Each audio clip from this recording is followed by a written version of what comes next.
Hi everybody, it's Jeff. This is going to be part 4 of the IBG Bedford gun tractor, 1/35 scale. It's for the wheeled vehicle in military use group build hosted by Joachim and Marcus. I'll put links to their channels in the description. Got a little bit done. It's pretty much ready for paint.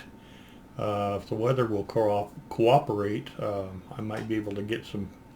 I got a little bit of paint on some of the wheels and stuff, but I might be able to get a little more done if the weather will cooperate. We'll see. Anyway, let's go down to the bench and I'll show you where I'm at, okay? All right, be right back.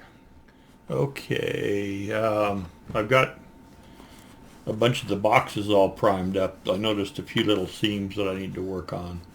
But this is just the Mr. Surfacer Black. And tight lid.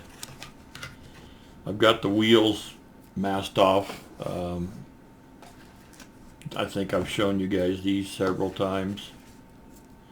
These have been painted in rubber black. Well, they've been primered in black and then painted in rubber black. And then I've got to paint the centers green. So I put the masks on there because I've got a little circle template, but the circle template doesn't sit flush on there because of the bulge in the tire. So I put the mask on there and then I'll set the circle template, a bigger circle template over it. And I won't have to worry about the rest. It'll just go ahead and spray just the centers. Pretty much these are the only parts that are left to put on. I've got the steering wheel and the rear view mirrors and a couple other little things that I haven't done anything with yet. That's pretty much all that's left on the sprues. And let's see, here's the seats. I went ahead and wow, that's really tight. I did the seats all in khaki. So there's like bench seats in the back for the crew, and then like a bucket type seat for the driver and co-driver or co-pilot or whatever you want to call them. So those are ready to go. I just wait till the very end to put them on. And then here we are. Okay. This is a little canvas cover that'll go here when I get the boxes back on.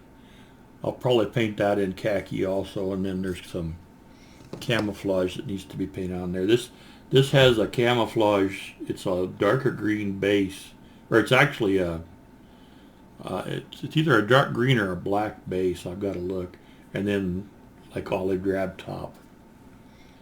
But pretty much got everything done here, and it's all still modular.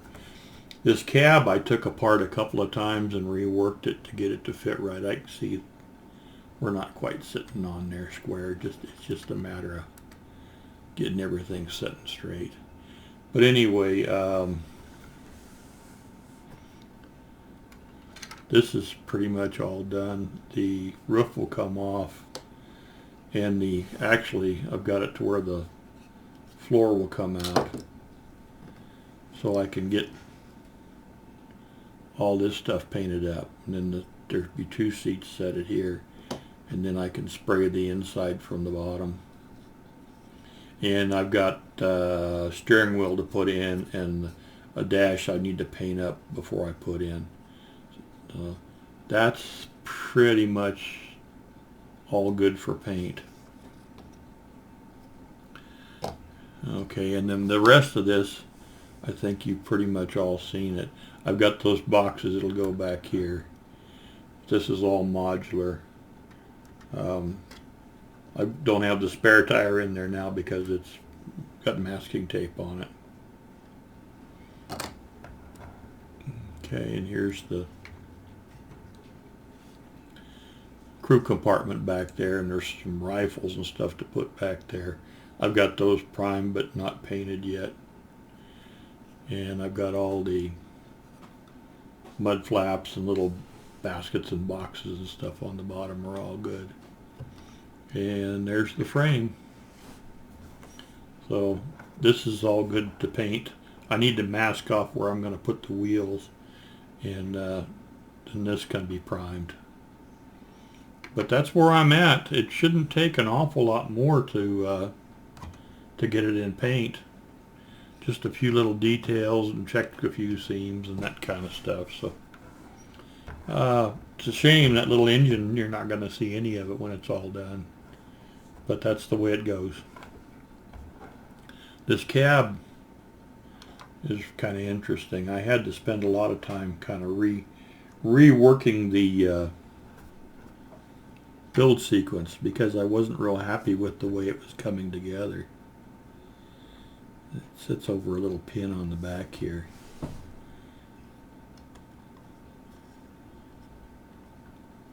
There we go. Okay.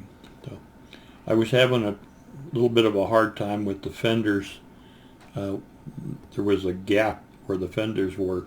I glued the fenders to the floor, which was what the directions said to do. And then when I went to put the floor up in the back of the, under the cab, it left a pretty bad gap. So I took the fenders off and I did a little sanding and things, and then I just mounted the fenders to the cab itself and got the seam nice and tight. So it looks pretty good now. I think it's all the corners and stuff are all matching up really well. Alrighty guys, well that's going to do it for today. So we'll talk to you real soon. Have a great day, okay? Bye-bye.